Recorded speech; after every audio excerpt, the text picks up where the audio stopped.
औज़ुबिल्लाहिमिनश्शैतानिर्रजीम बिस्मिल्लाहिर्रहमानिर्रहीम अस्सलामुअलैकुम व्यूअर्स, क्या हाल है? हम सबके ठीक ठाक हैं। तो welcome to my YouTube channel accounting treatment by Irfan. Today we will discuss the topic of financial management called element of financial administrations. Financial administrations के जो इम्पोर्टेंट एलिमेंट्स हैं वो क्या हैं। इसके लिए सबसे पहले आपको ये पता होना चाहिए कि फाइनेंशियल एडमिनिस्ट्रेशन होती क्या है। अगर हम इन दोनों का डिक्शनरी में मीनिंग देखें तो इसको हम अलग-अलग पार्ट्स में डिवाइड कर लेते हैं। एडमिनिस्ट्रेशन को अलग, फाइनेंशियल को अलग, एलिमेंट्स को अलग। सबसे पहले एडमिनिस्ट्रेशन को देखते हैं। एडमिनिस्ट्रेशन जैसे आप सब वाकिफ़ हैं, एडमिनिस्ट्रेशन होती है किसी चीज़ की इंतज़ामिया। किसी चीज़ को चलाने के लिए जो इंतज़ामिया होती है वो उसकी एडमिनिस्ट्रेशन कहलाती है। द प्रोसेस और activity of running a business organisation. तो एडमिनिस्ट्रेशन का आपको पता चल गया। अब फाइनेंशियल क्या है? फाइनेंशियल है फाइनेंस से निकला, पैसे से निकला, रिलेटिंग टू फाइनेंस। तो फाइनेंशियल एडमिनिस्ट्रेशन ऐसी एडमिनिस्ट्रेशन को कहेंगे कि जो कि पैसे के मामलात को देखती है। अब हमने इसको देखना है कंट्री की कॉन्टेक्स्ट में कि कंट्री में कौन लोग हैं जो पैसे को देख रहे होते हैं। कंट्री से मुराद गवर्नमेंट।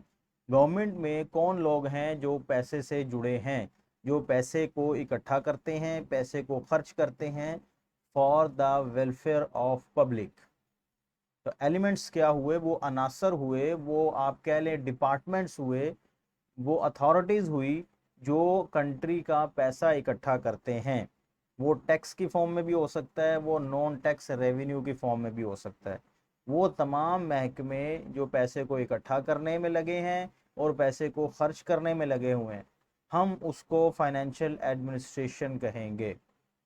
तो इसमें सबसे पहले आपके ज़हन में क्या आ रहा है? जैसे कि फाइनेंस मिनिस्ट्री आ गई जिसका काम ही बजट बनाना है, पैसे को इकट्ठा करना है। एग्जीक्यूटिव अथॉरिटीज़ आ गई, जो बजट बन जाएगा उसके बाद उसे एग्जीक्यूट किसने करना है? वो अपने अपने डिपार्टमेंट्स की जो मिनिस्ट्रीज़ हैं वो उसे एग्जीक्यूट करेंगी। तो ये होता है फाइनेंशियल एडमिनिस्ट्रेशन।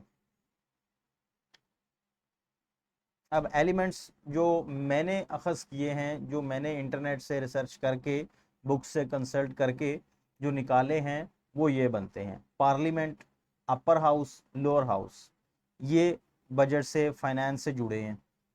उसके बाद फाइनेंस मिनिस्ट्री, ये डायरेक्ट फाइनेंस से जुड़ी हुई है। पाकिस्तान स्टैटिस्टिकल ब्यूरो, ये क्या करता है? तमाम अकाउंट्स मेंटेन करता है। जो मैंने अपना प्रीवियस लेक्चर रिकॉर्ड किया था फिस्कल पॉलिसी में, उसमें मैंने मज़ीद ये बताया था कि ये क्या होता है। असल में स्टैटिस्टिकल ब्यूरो क्या करता है? कंट्री के तमाम अकाउंट्स के डाटा को मेंटेन करके रखता है कि किस हेड में कितनी तरक्की हुई है, किस में क्या लॉस हो रहा है। तो ये भी फाइनेंस से जुड़ा है क्योंकि इसके अकाउंट्स की बुनियाद पर ही आगे हमने बजट एस्टिमेट करना है।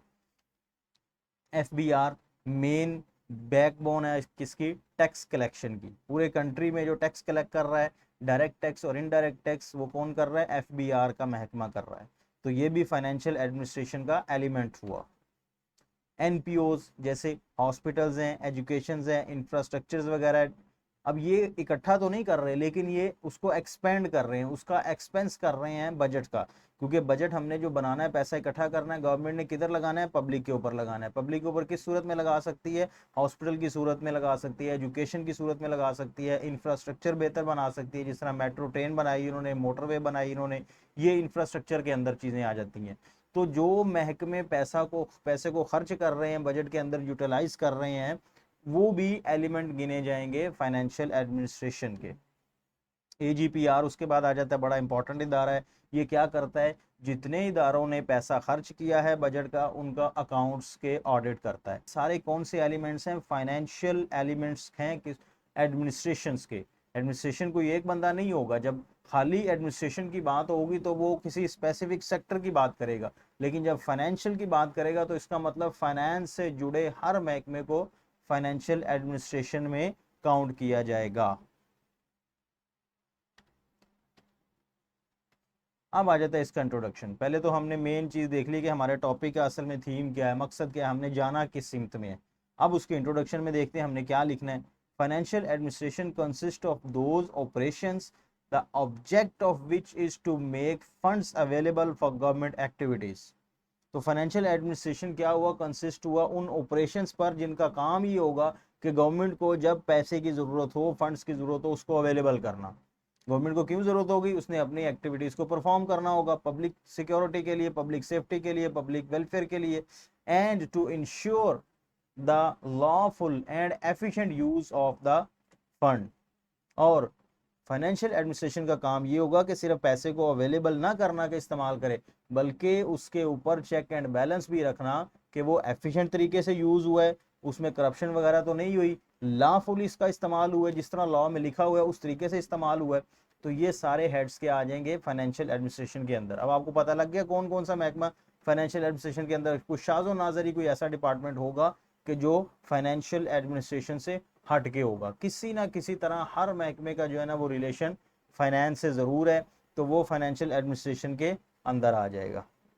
लेकिन जो मेन काम है वो मेन फाइनेंस डिवीजन का है, फाइनेंस मिनिस्ट्री का है, जिसने फाइनेंस को अवेलेबल करना है, किस सूरत में, बजट बनाकर, बजट की सूरत में फॉर्म करना है। तो हमने इस टॉपिक में बजट पे ज़्यादा फोकस रखना है कि व्हाट इज़ बजट, उसके अंदर क्या रूल्स, क्या रेगुलेशंस हैं, क्या उसकी। औज़ुबिल्लाहिमिनश्शैतानिर्रजीम, बिस्मिल्लाहिर्रहमानिर्रहीम। अस्सलाम वालेकुम व्यूअर्स, क्या हाल है, हम सबके ठीक ठाक हैं। तो welcome to my YouTube channel accounting treatment by Irfan. Today we will discuss the topic of financial management called element of financial administrations. Financial administrations के जो इम्पोर्टेंट एलिमेंट्स हैं वो क्या हैं। इसके लिए सबसे पहले आपको ये पता होना चाहिए कि फाइनेंशियल एडमिनिस्ट्रेशन होती क्या है। अगर हम इन दोनों का डिक्शनरी में मीनिंग देखें तो इसको हम अलग अलग पार्ट्स में डिवाइड कर लेते हैं। एडमिनिस्ट्रेशन को अलहदा, फाइनेंशियल को अलहदा, एलिमेंट्स को अलहदा। सबसे पहले एडमिनिस्ट्रेशन को देखते हैं। एडमिनिस्ट्रेशन जैसे आप सब वाकिफ़ हैं, एडमिनिस्ट्रेशन होती है किसी चीज़ की इंतज़ामिया। किसी चीज़ को चलाने के लिए जो इंतज़ामिया होती है वो उसकी एडमिनिस्ट्रेशन कहलाती है। द प्रोसेस और activity of running a business organisation. तो एडमिनिस्ट्रेशन का आपको पता चल गया। अब फाइनेंशियल क्या है, फाइनेंशियल है फाइनेंस से निकला, पैसे से निकला, रिलेटिंग टू फाइनेंस। तो फाइनेंशियल एडमिनिस्ट्रेशन ऐसी एडमिनिस्ट्रेशन को कहेंगे कि जो कि पैसे के मामलात को देखती है। अब हमने इसको देखना है कंट्री की कॉन्टेक्स्ट में कि कंट्री में कौन लोग हैं जो पैसे को देख रहे होते हैं। कंट्री से मुराद गवर्नमेंट। गवर्नमेंट में कौन लोग हैं जो पैसे से जुड़े हैं, जो पैसे को इकट्ठा करते हैं, पैसे को खर्च करते हैं for the welfare of public.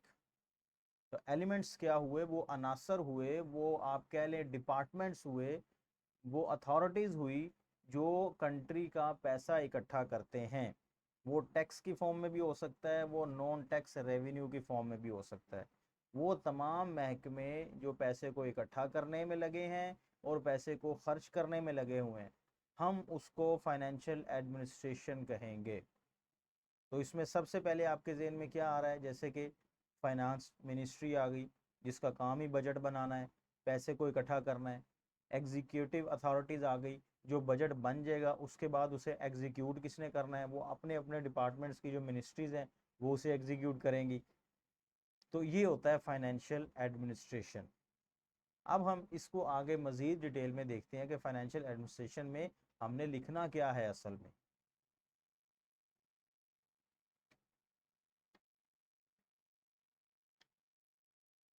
अब एलिमेंट्स जो मैंने अखज़ किए हैं, जो मैंने इंटरनेट से रिसर्च करके, बुक से कंसल्ट करके जो निकाले हैं, वो ये बनते हैं। Parliament, upper house, lower house, ये बजट से फाइनेंस से जुड़े हैं। उसके बाद फाइनेंस मिनिस्ट्री, ये डायरेक्ट फाइनेंस से जुड़ी हुई है। पाकिस्तान स्टैटिस्टिकल ब्यूरो, ये क्या करता है, तमाम अकाउंट्स मेंटेन करता है। जो मैंने अपना प्रीवियस लेक्चर रिकॉर्ड किया था फिस्कल पॉलिसी में, उसमें मैंने मज़ीद ये बताया था कि ये क्या होता है। असल में स्टैटिस्टिकल ब्यूरो क्या करता है, कंट्री के तमाम अकाउंट्स के डाटा को मेंटेन करके रखता है कि किस हेड में कितनी तरक्की हुई है, किस में क्या लॉस हो रहा है। तो ये भी फाइनेंस से जुड़ा है, क्योंकि इसके अकाउंट्स की बुनियाद पर ही आगे हमने बजट एस्टिमेट करना है। एफबीआर मेन बैकबोन है किसकी, टैक्स कलेक्शन की। पूरे कंट्री में जो टैक्स कलेक्ट कर रहा है, डायरेक्ट टैक्स और इनडायरेक्ट टैक्स, वो कौन कर रहा है, एफबीआर का महकमा कर रहा है। तो ये भी फाइनेंशियल एडमिनिस्ट्रेशन का एलिमेंट हुआ। एनपीओज जैसे हॉस्पिटल्स हैं, एजुकेशन हैं, इंफ्रास्ट्रक्चर्स वगैरह, अब ये इकट्ठा तो नहीं कर रहे, लेकिन ये उसको एक्सपेंड कर रहे हैं, उसका एक्सपेंस कर रहे हैं बजट का। क्योंकि बजट हमने जो बनाना है, पैसा इकट्ठा करना है, गवर्नमेंट ने किधर लगाना है, पब्लिक के ऊपर लगाना है। पब्लिक के ऊपर किस सूरत में लगा सकती है, हॉस्पिटल की सूरत में लगा सकती है, एजुकेशन की सूरत में लगा सकती है, इंफ्रास्ट्रक्चर बेहतर बना सकती है, जिस तरह मेट्रो ट्रेन बनाई इन्होंने, मोटरवे बनाई इन्होंने, ये इंफ्रास्ट्रक्चर के अंदर चीज़ें आ जाती हैं। तो जो महकमे पैसे को खर्च कर रहे हैं, बजट के अंदर यूटिलाइज कर रहे हैं, वो भी एलिमेंट गिने जाएंगे फाइनेंशियल एडमिनिस्ट्रेशन के। एजीपीआर उसके बाद आ जाता है, बड़ा इंपॉर्टेंट इदारा है। ये क्या करता है, जितने इदारों ने पैसा खर्च किया है बजट का, उनका अकाउंट्स के ऑडिट करता है कि बताएं आपने जो पैसा खर्च किया, क्या वो ठीक खर्च किया, क्या उसका कोई बेहतर अल्टरनेट था जो आपने यूज़ नहीं किया, क्या आपने करप्शन वगैरह तो नहीं की उसमें। तो इस तरह के काम, ये सारे कौन से एलिमेंट्स हैं, फाइनेंशियल एलिमेंट्स हैं किस एडमिनिस्ट्रेशंस के। एडमिनिस्ट्रेशन कोई एक बंदा नहीं होगा, जब खाली एडमिनिस्ट्रेशन की बात होगी तो वो किसी स्पेसिफिक सेक्टर की बात करेगा, लेकिन जब फाइनेंशियल की बात करेगा तो इसका मतलब फाइनेंस से जुड़े हर महकमे को फाइनेंशियल एडमिनिस्ट्रेशन में काउंट किया जाएगा। अब आ जाता है इसका इंट्रोडक्शन। पहले तो हमने मेन चीज़ देख ली कि हमारे टॉपिक का असल में थीम क्या है, मकसद क्या है, हमने जाना किस सिमत में है। अब उसके इंट्रोडक्शन में देखते हैं हमने क्या लिखना है। Financial administration consist of those operations the object of which is to make funds available for government activities. तो फाइनेंशियल एडमिनिस्ट्रेशन क्या हुआ, कंसिस्ट हुआ उन ऑपरेशंस पर जिनका काम ये होगा कि गवर्नमेंट को जब पैसे की ज़रूरत हो, फंड्स की ज़रूरत हो, उसको अवेलेबल करना। गवर्नमेंट को क्यों ज़रूरत होगी, उसने अपनी एक्टिविटीज़ को परफॉर्म करना होगा, पब्लिक सिक्योरिटी के लिए, पब्लिक सेफ्टी के लिए, पब्लिक वेलफेयर के लिए, and to ensure the lawful and efficient use of the fund. और फाइनेंशियल एडमिनिस्ट्रेशन का काम ये होगा कि सिर्फ पैसे को अवेलेबल ना करना के इस्तेमाल करे, बल्कि उसके ऊपर चेक एंड बैलेंस भी रखना कि वो एफिशिएंट तरीके से यूज़ हुआ है, उसमें करप्शन वगैरह तो नहीं हुई, लॉफुल इसका इस्तेमाल हुआ है, जिस तरह लॉ में लिखा हुआ है उस तरीके से इस्तेमाल हुआ है। तो ये सारे हेड्स के आ जाएंगे फाइनेंशियल एडमिनिस्ट्रेशन के अंदर। अब आपको पता लग गया कौन कौन सा महकमा फाइनेंशियल एडमिनिस्ट्रेशन के अंदर, कुछ शाज़ो नाज़री कोई ऐसा डिपार्टमेंट होगा कि जो फाइनेंशियल एडमिनिस्ट्रेशन से हट के होगा। किसी ना किसी तरह हर महकमे का जो है ना वो रिलेशन फाइनेंस से ज़रूर है, तो वो फाइनेंशियल एडमिनिस्ट्रेशन के अंदर आ जाएगा। लेकिन जो मेन काम है वो मेन फाइनेंस डिवीजन का है, फाइनेंस मिनिस्ट्री का है, जिसने फाइनेंस को अवेलेबल करना है, किस सूरत में, बजट बनाकर, बजट की सूरत में फॉर्म करना है। तो हमने इस टॉपिक में बजट पे ज़्यादा फोकस रखना है कि व्हाट इज़ बजट, उसके अंदर क्या रूल्स, क्या रेगुलेशंस हैं, क्या उसकी लीगल फॉर्मेलिटीज़ हैं, किस तरह बजट बनता है, बजट की टाइप कौन कौन सी हैं, बजट का प्रोसेस क्या है। फाइनेंशियल एडमिनिस्ट्रेशन सारी बजट के इर्द गिर्द आके घूम रही होती है। These operations are performed by the following agencies. सबसे पहले एग्जीक्यूटिव, सबसे पहले जो मेन हेड आएगा वो एग्जेक्टिव होगा, जिसने उस फंड्स को इस्तेमाल करना है या जिसे उस फंड की ज़रूरत है। एग्जेक्टिव कौन है, हमारी गवर्नमेंट, फेडरल गवर्नमेंट एग्जेक्टिव। उसमें उन्होंने फंड की क्या ज़रूरत है, क्योंकि उन्होंने गवर्नमेंट का अगर कोई भी काम करना है तो पैसे के बगैर तो कोई काम नहीं होने वाला। कोई फलाह बहबूद का काम करना है, कोई इंडस्ट्री लगानी है, कोई डेवलपमेंट, हॉस्पिटल, स्कूल, सैलरीज वगैरह अपने मुलाजमीन को देनी है, तो पैसे के बगैर तो काम होगा ही नहीं। तो सबसे पहले जिसको ज़रूरत होगी पैसों की वो क्या होगा, एग्जेक्टिव होगा। देन उसके बाद legislature which alone can grant fund. Legislature कौन होते हैं हमारी कंट्री के, हमारी पार्लियामेंट हमारी लेजिस्लेचर है। लेजिस्लेचर कानून बनाती है कि किस तरह से पैसा इकट्ठा करना है, उसका भी आगे जाके हम प्रोसीजर देखेंगे, वो किस तरह से कानून बना सकती है। तो लेजिस्लेचर एक और एजेंसी हुई किसकी, फाइनेंशियल एडमिनिस्ट्रेशन की। Finance ministry which control expenditure. Finance ministry जब बजट बनाएगी उसमें देखेगी किस किस डिपार्टमेंट को कितना कितना एक्सपेंस देना है, या किस किस डिपार्टमेंट ने कितना कितना एक्सपेंस जो है वो ग्रांट मांगी है उन्होंने, के डिमांड ऑफ ग्रांट कहते हैं कि जितना हमने एक्सपेंस की ग्रांट मांगी हो। तो चौथा क्या है, audit which sit in judgement over the way in which the funds have been spent. ये एक ऐसा इदारा है जो कानून के मुताबिक देखता है क्या दिए जाने वाले खर्चे वो कानून के मुताबिक महकमे ने किए हैं, या जिसने भी करने थे उसने कानून के दायरे में रह के किए हैं। तो ये सारी जो है एजेंसीज कह लें, आप हेड्स कह लें, जो कि फाइनेंशियल एडमिनिस्ट्रेशन के अंदर आते हैं। एग्जेक्टिव, अब आपके क्वेश्चन ये होगा कि आपके माइंड में कि सर एग्जेक्टिव को कैसे पैसों की नीड है। जिस तरह प्राइम मिनिस्टर हैं, चीफ मिनिस्टर हैं, चीफ मिनिस्टर जो एग्जेक्टिव हेड होगा उसका सूबे का होगा, प्राइम मिनिस्टर जो होगा वो वफाक का एग्जेक्टिव हेड होगा। तो इन्हें पैसे की क्या ज़रूरत है, क्योंकि इन्हीं की अप्रूवल से जो है ना बजट अप्रूव होगा फाइनल, और बजट में क्या होगा, तमाम एक्सपेंसेस होंगे। तो इनकी अप्रूवल से मुराद ये इनकी रजामंदी होगी किसी खर्चे को करने में, तो वो खर्चा गिना जाएगा। तो इसका मतलब असल में ज़रूरत इन्हें ही है, बाकी तो सब इनके अंडर काम कर रहे होंगे मिनिस्ट्रीज। तो जिस मिनिस्ट्रीज की इजाज़त नहीं, ये एग्जेक्टिव हेड नहीं देगा, वो काम नहीं किया जाएगा। In Pakistan the general budget is known as federal budget. ठीक हो गया। पाकिस्तान में जो जनरल बजट है वो फेडरल बजट काउंट किया जाता है, उसके बाद सूबे अपना अपना बजट उसके अंदर से बनाते हैं। In the constitution it is referred to as the annual budget system. ठीक हो गया। इसको एनुअल बजट सिस्टम कहा जाता है। Prepared and presented by the federal government before the national assembly lower house every year. National assembly को कहते हैं लोअर हाउस, और जो सेनेट है उसको कहते हैं अपर हाउस।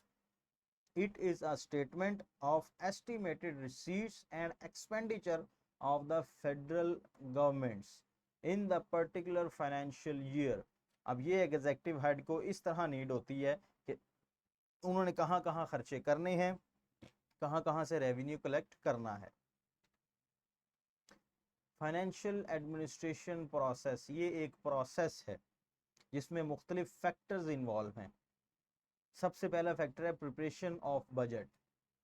इस प्रोसेस में अगर बजट ही नहीं होगा तो प्रोसेस स्टार्ट ही नहीं होगा। पहला स्टेप क्या हुआ, preparation of budget, that is estimates the revenue and expenditure for the ensuring financial year. इधर से देखेंगे, इधर से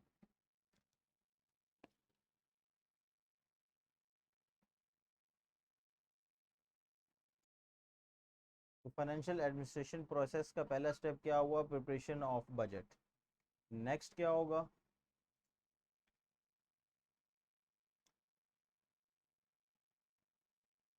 लीगल फॉर्मेलिटीज हैं, किस तरह बजट बनता है, बजट की टाइप कौन कौन सी हैं, बजट का प्रोसेस क्या है। फाइनेंशियल एडमिनिस्ट्रेशन सारी बजट के इर्द गिर्द आके घूम रही होती है। These operations are performed by the following agencies। सबसे पहले एग्जीक्यूटिव, सबसे पहले जो मेन हेड आएगा वो एग्जेक्टिव होगा, जिसने उस फंड्स को इस्तेमाल करना है या जिसे उस फंड की जरूरत है। एग्जेक्टिव कौन है, हमारी गवर्नमेंट, फेडरल गवर्नमेंट एग्जेक्टिव। उसमें उन्होंने फंड की क्या जरूरत है, क्योंकि उन्होंने गवर्नमेंट का अगर कोई भी काम करना है तो पैसे के बगैर तो कोई काम नहीं होने वाला। कोई फलाह बहबूद का काम करना है, कोई इंडस्ट्री लगानी है, कोई डेवलपमेंट, हॉस्पिटल, स्कूल, सैलरीज वगैरह अपने मुलाजमीन को देनी है, तो पैसे के बगैर तो काम होगा ही नहीं। तो सबसे पहले जिसको जरूरत होगी पैसों की वो क्या होगा, एग्जेक्टिव होगा। देन उसके बाद legislature which alone can grant fund. Legislature कौन होते हैं हमारी कंट्री के, हमारी पार्लियामेंट हमारी लेजिस्लेचर है। लेजिस्लेचर कानून बनाती है कि किस तरह से पैसा इकट्ठा करना है, उसका भी आगे जाके हम प्रोसीजर देखेंगे वो किस तरह से कानून बना सकती है। तो लेजिस्लेचर एक और एजेंसी हुई किसकी, फाइनेंशियल एडमिनिस्ट्रेशन की। Finance ministry which control expenditure. Finance ministry जब बजट बनाएगी उसमें देखेगी किस किस डिपार्टमेंट को कितना कितना एक्सपेंस देना है, या किस किस डिपार्टमेंट ने कितना कितना एक्सपेंस जो है वो ग्रांट मांगी है उन्होंने, के डिमांड ऑफ ग्रांट कहते हैं कि जितना हमने एक्सपेंस की ग्रांट मांगी हो। तो चौथा क्या है, audit which sit in judgement over the way in which the funds have been spent. ये एक ऐसा इदारा है जो कानून के मुताबिक देखता है क्या दिए जाने वाले खर्चे वो कानून के मुताबिक महकमे ने किए हैं, या जिसने भी करने थे उसने कानून के दायरे में रह के किए हैं। तो ये सारी जो है एजेंसीज कह लें, आप हेड्स कह लें, जो कि फाइनेंशियल एडमिनिस्ट्रेशन के अंदर आते हैं। एग्जेक्टिव, अब आपके क्वेश्चन ये होगा कि आपके माइंड में कि सर एग्जेक्टिव को कैसे पैसों की नीड है। जिस तरह प्राइम मिनिस्टर हैं, चीफ मिनिस्टर हैं, चीफ मिनिस्टर जो एग्जेक्टिव हेड होगा उसका सूबे का होगा, प्राइम मिनिस्टर जो होगा वो वफाक का एग्जेक्टिव हेड होगा। तो इन्हें पैसे की क्या ज़रूरत है, क्योंकि इन्हीं की अप्रूवल से जो है ना बजट अप्रूव होगा फाइनल, और बजट में क्या होगा, तमाम एक्सपेंसेस होंगे। तो इनकी अप्रूवल से मुराद ये इनकी रजामंदी होगी किसी खर्चे को करने में, तो वो खर्चा गिना जाएगा। तो इसका मतलब असल में ज़रूरत इन्हें ही है, बाकी तो सब इनके अंडर काम कर रहे होंगे मिनिस्ट्रीज। तो जिस मिनिस्ट्रीज की इजाज़त नहीं, ये एग्जेक्टिव हेड नहीं देगा, वो काम नहीं किया जाएगा। In Pakistan the general budget is known as federal budget. ठीक हो गया। पाकिस्तान में जो जनरल बजट है वो फेडरल बजट काउंट किया जाता है, उसके बाद सूबे अपना अपना बजट उसके अंदर से बनाते हैं। In the constitution it is referred to as the annual budget system. ठीक हो गया। इसको एनुअल बजट सिस्टम कहा जाता है। Prepared and presented by the federal government before the national assembly lower house every year. National assembly को कहते हैं लोअर हाउस, और जो सेनेट है उसको कहते हैं upper house. It is a statement of estimated receipts and expenditure of the federal governments in the particular financial year। अब ये एग्जेक्टिव हेड को इस तरह नीड होती है कि उन्होंने कहाँ कहाँ खर्चे करने हैं, कहाँ कहाँ से रेवेन्यू कलेक्ट करना है। फाइनेंशियल एडमिनिस्ट्रेशन प्रोसेस, ये एक प्रोसेस है जिसमें मुख्तलिफ फैक्टर्स इन्वॉल्व हैं। सबसे पहला फैक्टर है प्रिपरेशन ऑफ बजट। इस प्रोसेस में अगर बजट ही नहीं होगा तो प्रोसेस स्टार्ट ही नहीं होगा। पहला स्टेप क्या हुआ? Preparation of budget, that is estimates the revenue and expenditure for the ensuring financial year. Getting these estimates passed by legislature called legislation of the budget.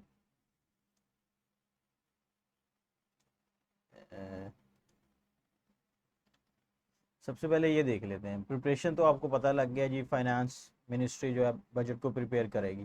Then उसके बाद प्रिपेयर करने के बाद वो क्या करेगी?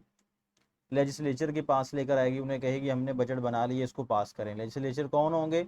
अपर हाउस और लोअर हाउस होंगे। प्रेसिडेंट से अप्रूवल के बाद बजट असेंबली में पेश कर दिया जाता है। एग्जीक्यूशन ऑफ बजट, जब लेजिस्लेचर इसको अप्रूव कर देंगे, जिस तरह हमारा बजट अप्रूव हो गया, फिर क्या हुआ? एग्जीक्यूशन ऑफ द बजट होगा। जैसे 1 जुलाई स्टार्ट हो जाएगा, फंड्स को एलोकेट कर दिया जाएगा अपने अपने डिपार्टमेंट्स में, मिनिस्ट्रीज में, डिवीजन्स में, ताकि एग्जीक्यूशन ऑफ बजट हो सके। फिर ट्रेजरी मैनेजमेंट, ये भी एक प्रोसेस है, उसका हिस्सा है फाइनेंशियल एडमिनिस्ट्रेशन का, कि पैसे अगर इकट्ठे हो रहे हैं। बजट के 2 पॉइंट है ना, एक पॉइंट ये है कि रेवेन्यू करना है, और दूसरा एक्सपेंस करने हैं। तो एक्सपेंस तो समझ आ रहे हैं कि हमारे हाथ से पैसा जा रहा है, तो जब रेवेन्यू कलेक्ट होगा तो रेवेन्यू रखा कहाँ जाएगा? हमारा सेंट्रल बैंक, स्टेट बैंक जो है वो इस जिम्मेदारी को निभाएगा, जिसमें पैसे को सेफ कस्टडी किया जाएगा, फंड्स को रेज किया जाएगा, due arrangement for the necessary payment to meet the liabilities. Government की जो लाइबिलिटीज़ हैं उनको मीट करने के लिए पेमेंट्स को अवेलेबल किया जाएगा, उसके सारे इंतजाम किए जाएंगे। पेमेंट्स अब 2 तरह की हो सकती है, एक इनलैंड हो सकती है और एक आउटसाइड हो सकती है। आउटसाइड जो हमने लोन लिया उसका इंटरेस्ट पेमेंट करनी होगी, वो बैंक के थ्रू की जाएगी। तो ये भी फाइनेंशियल एडमिनिस्ट्रेशन प्रोसेस का एक हिस्सा है। देन उसके बाद rendering of accounts by the executive and audit of these accounts. Last में रह जाता है जो हमने फंड्स एलोकेट किए थे, जो फंड इस्तेमाल हो गए, उन फंड्स का अब ऑडिट किया जाए, क्या जिस लिए वो एलोकेट किए गए थे उसी तरह उनका इस्तेमाल किया गया है।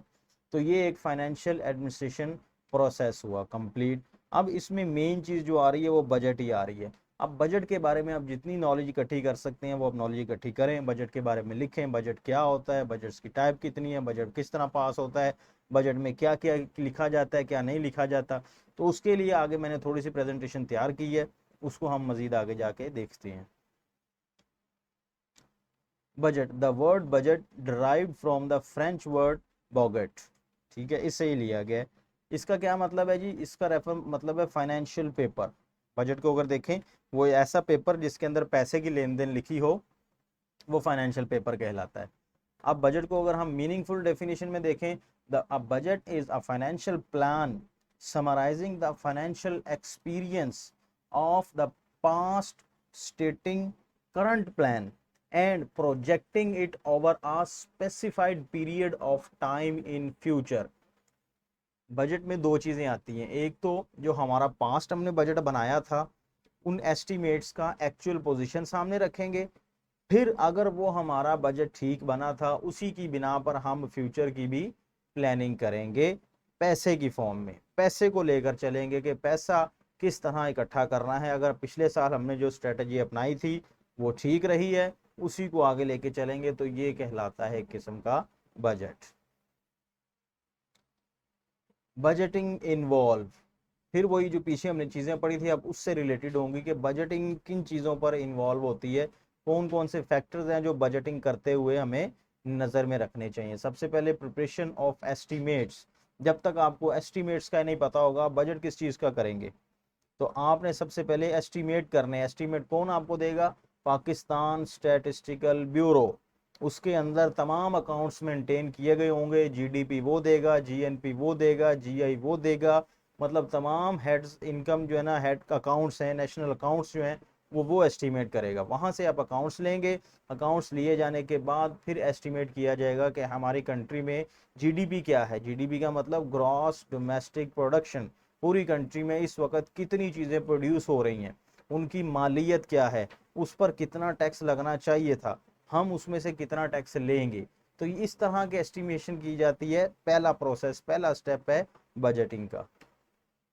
Collection and custody of funds, ये भी बजटिंग का हिस्सा है। ठीक है, आपने एस्टिमेट कर लिया कि इतने मिलियन, इतने रुपीज़ हमने कलेक्ट करने हैं, कलेक्ट करके रखेंगे कहाँ, किस किस तरीके से कलेक्ट होंगे, क्वार्टरली, मंथली, डेली, एनुअली, अगर कलेक्शन हो रही है तो किस तरीके से होगी। तो उसमें बैंक्स बड़ा इंपॉर्टेंट रोल अदा करते हैं, अपना स्टेट बैंक, नेशनल बैंक, ये जो गवर्नमेंट के बैंक हैं जहाँ पर आप टैक्सेस वगैरह जमा करवाते हैं, ये किसका हिस्सा है, बजटिंग का हिस्सा है। Disbursement and control of expenditures, disbursement का मतलब जैसे हमारा एजी ऑफिस है जो कि तमाम सैलरीज को डिस्पर्स करता है, अकाउंट ये नेट की वजह से प्रॉब्लम आ रही है, चलें खैर। Disbursement and control of expenditure, जिस जिस अकाउंट्स में जिस जिस डिपार्टमेंट को एक्सपेंडिचर एलोकेट किए हैं उनको हमने देखना है क्या वो ठीक काम कर रहे हैं, ठीक एलोकेट कर रहे हैं वो।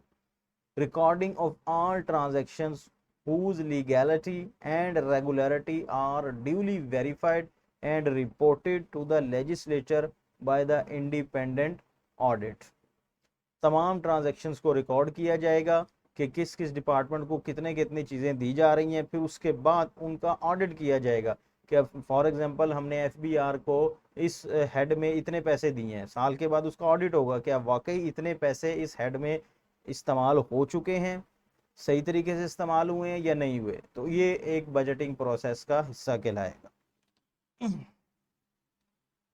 अच्छा जी, उसके बाद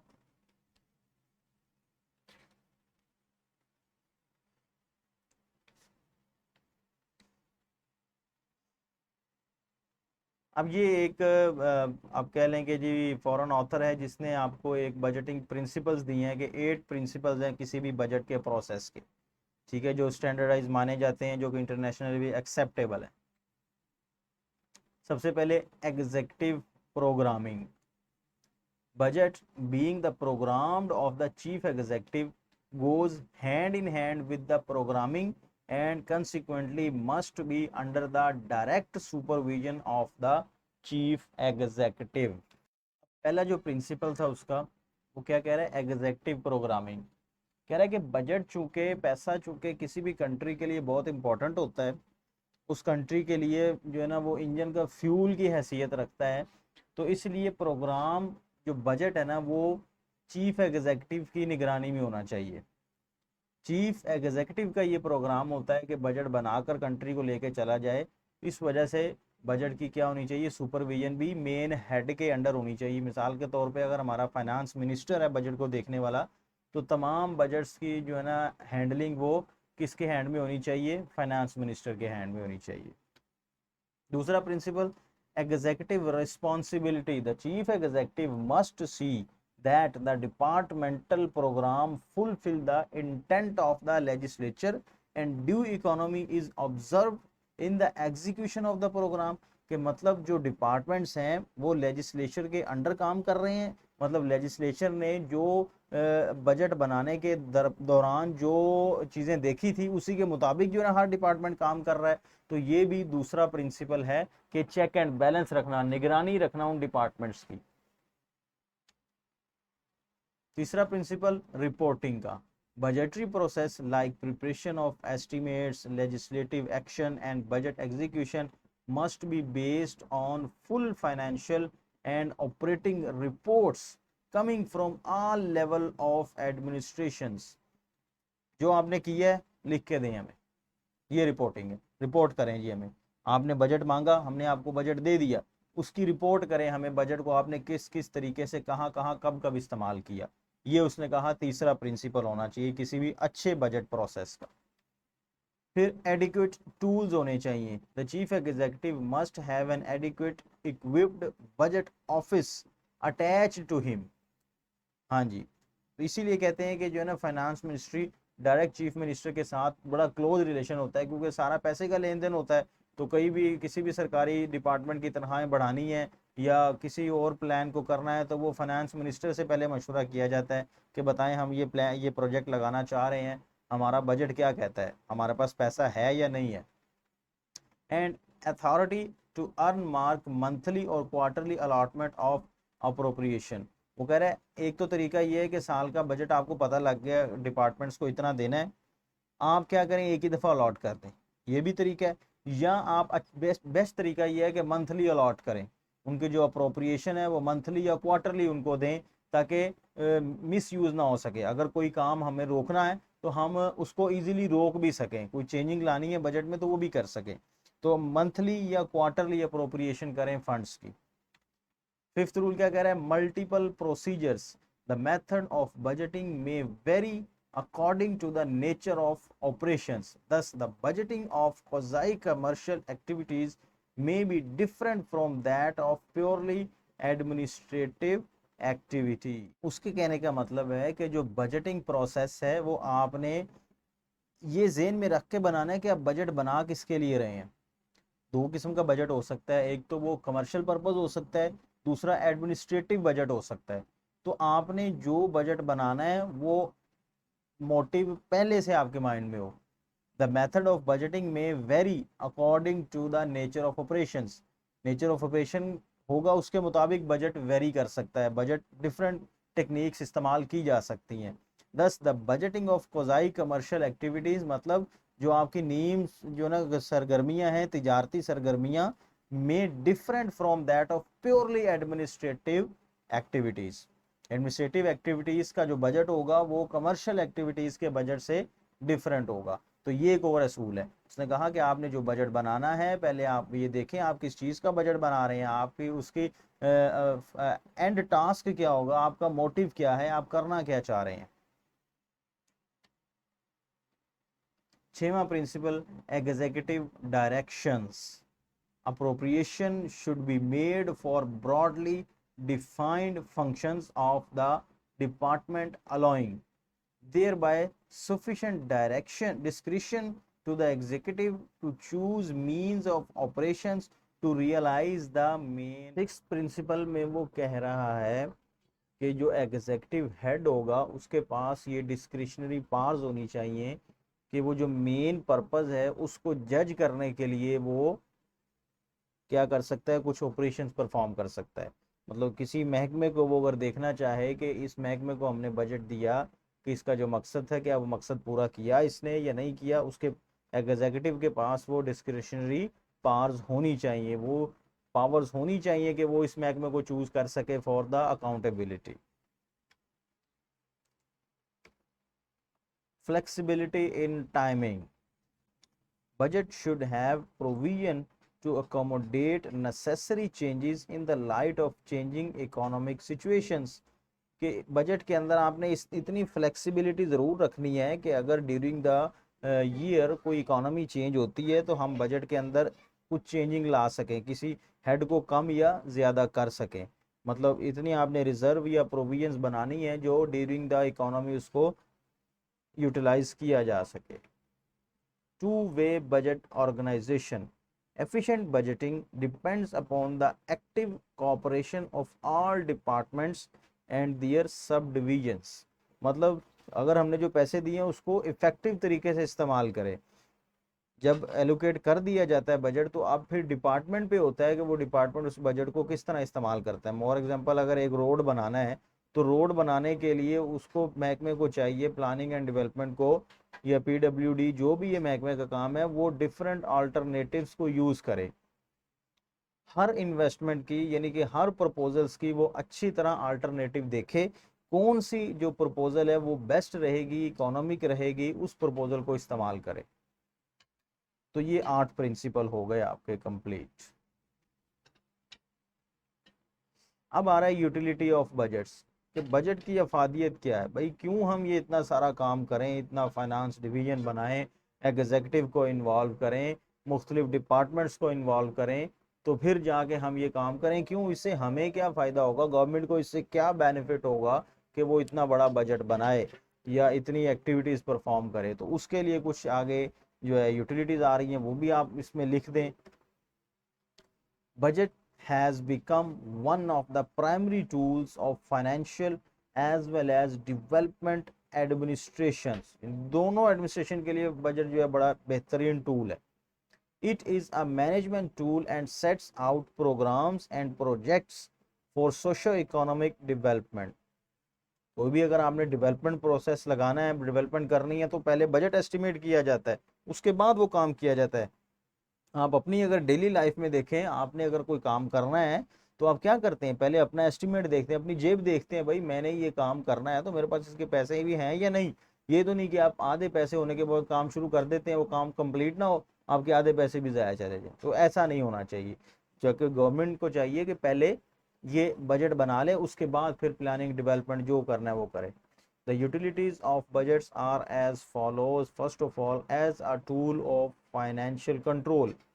सबसे पहला जो टूल आ गया जी आपके फाइनेंशियल कंट्रोल है।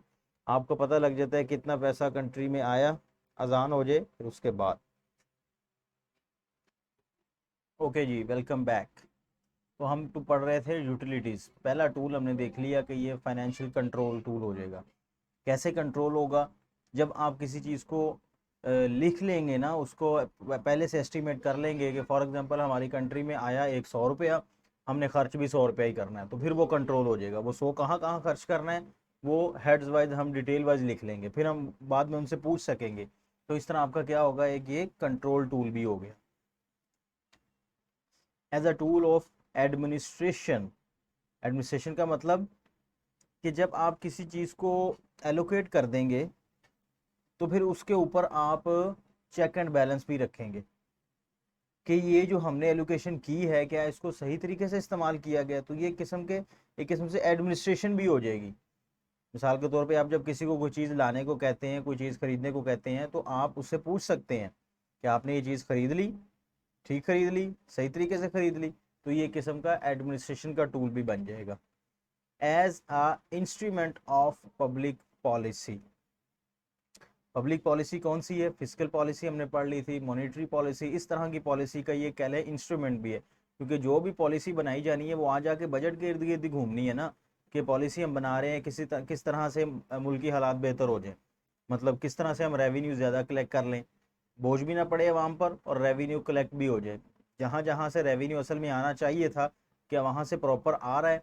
तो इस तरह की जो पॉलिसीज़ बनाई जाती हैं उसका भी कह लें ये बजट का एक हेल्पिंग मटीरियल हो जाता है।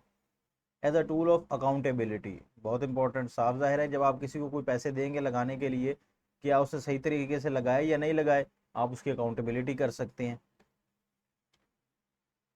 Budget and planning. Budget and planning ये भी साथ साथ ही है, आपने कोई चीज़ करनी है आप उसका बजट इसमें लगा सकते हैं, उसकी पहले से प्लानिंग कर सकते हैं, उसके बारे में फोरकास्ट कर सकते हैं।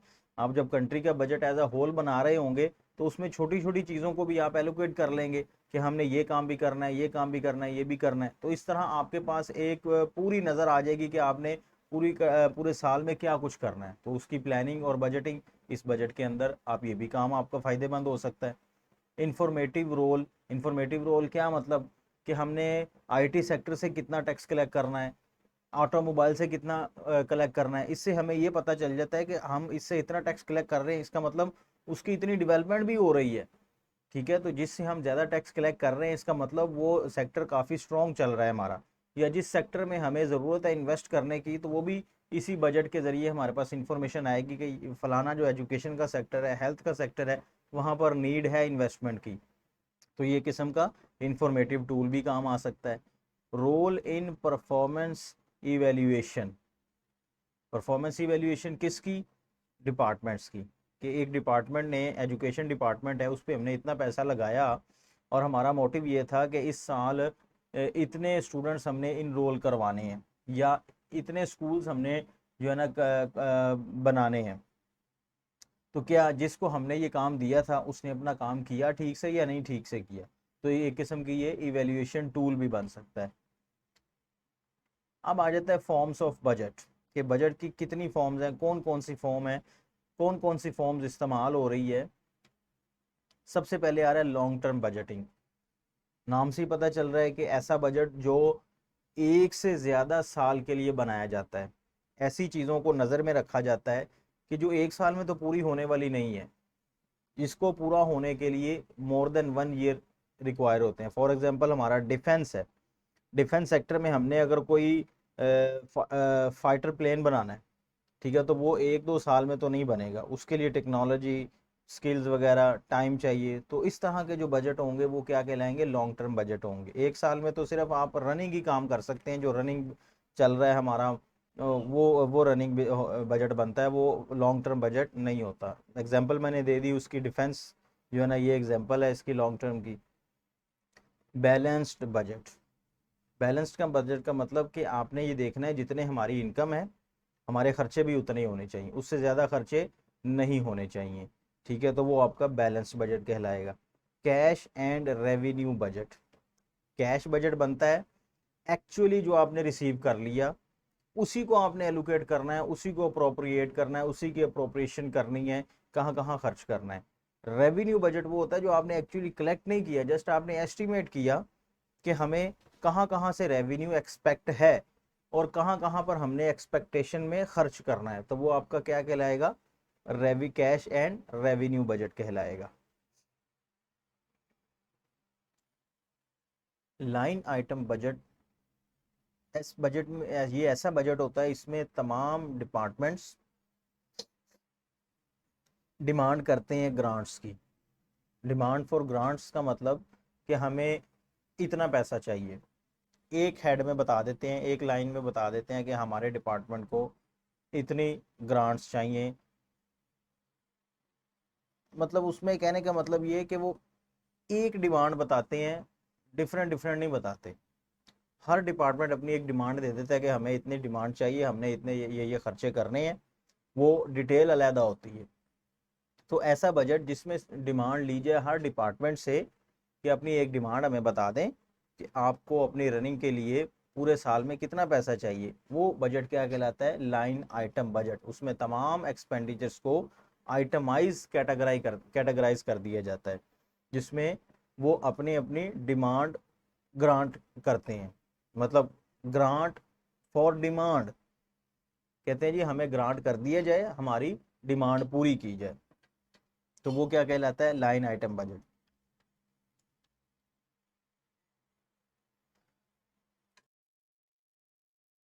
एग्जीक्यूटिव बजट, ऐसा बजट जिसमें एस्टिमेशन और एग्जीक्यूशन की पावर समझ लें चीफ एग्जीक्यूटिव के पास ही होती है। चीफ एग्जीक्यूटिव खुद एस्टिमेट करेगा कि कहाँ कहाँ कितना कितना पैसा चाहिए और खुद ही उसकी एग्जीक्यूशन करेगा। इस टाइप को बजट को क्या कहते हैं, executive budget. Lump sum budget, lump sum budget line item से के ऑपोजिट है। लाइन आइटम में बता दिया जाता है कि हमें किस किस हेड में कितना कितना पैसा चाहिए, जबकि लमसम बजट में कहा जाता है हमें पूरे डिपार्टमेंट के लिए सिर्फ इतना बजट दे दें, हम उसको खुद ही एलोकेट कर लेंगे, हम उसको खुद ही डिस्ट्रीब्यूट कर लेंगे किस किस हेड में हमें कितना कितना लगाना है वक्त के हिसाब से। जबकि लाइन आइटम में क्या होता है कि हर आइटम में डिफरेंट उसको कैटेगराइज कर दिया जाता है, उसके मुताबिक जो है ना बजट कॉल कर लिया जाता है। परफॉर्मेंस बजटिंग, परफॉर्मेंस बजटिंग होती है काम का रिजल्ट था, ये था काम के परफॉर्मेंस पे, रिजल्ट तो चलो जो भी आया, क्या आपकी परफॉर्मेंस भी रही है या नहीं। इसको आप एक एग्जांपल के तौर पे समझे, मैं आपको एक एग्जांपल देता हूँ। एजुकेशन डिपार्टमेंट का मेन फंक्शन क्या है, एजुकेशन प्रोवाइड करना। अब इसके अंदर अगर हम फर्दर इसकी डिवीजन करें, प्रोग्राम बजटिंग की तरफ जाएं, तो इसका एक प्रोग्राम हम लॉन्च कर देते हैं, primary education. Education department main function education, then उसका प्रोग्राम प्राइमरी एजुकेशन। इस प्राइमरी एजुकेशन के लिए हम जो बजट करेंगे वो प्रोग्राम बजट। फिर उस प्रोग्राम बजट को बनाने के लिए हमें क्या क्या रिक्वायरमेंट चाहिए, बिल्डिंग्स चाहिए, हमने टीचर्स की ट्रेनिंग करवानी है, उसके लिए बजट चाहिए। ये क्या कहलाएगा, performance programme budget. Programme budget तो सिर्फ प्रोग्राम को लॉन्च करने के लिए, प्राइमरी एजुकेशन को लॉन्च करना है, उसके लिए हमें बजट चाहिए, वो प्रोग्राम बजट होगी। उसकी परफॉर्मेंस, प्रोग्राम बजट की परफॉर्मेंस के लिए मजीद क्या क्या चाहिए, वो उसका परफॉर्मेंस प्रोग्राम बजट होगा।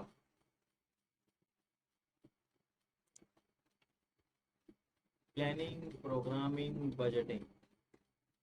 अब इसमें प्लानिंग भी शामिल है। प्लानिंग भी आपने देखनी है, प्रोग्रामिंग भी आपने देखनी है, और उसके बाद बजटिंग भी खुद ही करनी है। डिपार्टमेंट को सिर्फ रेडी रखना है कि उन्होंने हमारे दिए गए प्लान के मुताबिक काम कर। Planning,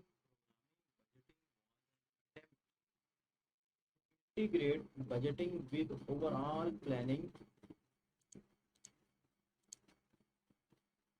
for government as a whole, and to make the planning, execution and evaluation of government policies as rational as possible। तो इस तरह के बजट में प्लानिंग और प्रोग्रामिंग, परफॉर्मेंस, ये सारी चीज़ें शामिल होती हैं जो ये PPB वाला बजट कहलाता है। 4 मेन एलिमेंट्स हैं। Clear goal for government and its programme. ऐसे बजट के अंदर उसका गोल क्लियर लिखा जाता है कि हमारी गवर्नमेंट का गोल क्या है। The identification of future year implications. उसके अंदर ये भी बताया जाता है कि हमारे इस गोल से फ्यूचर पे क्या इफेक्ट पड़ेगा, हमारी पॉलिसीज का या हमारे फ्यूचर का।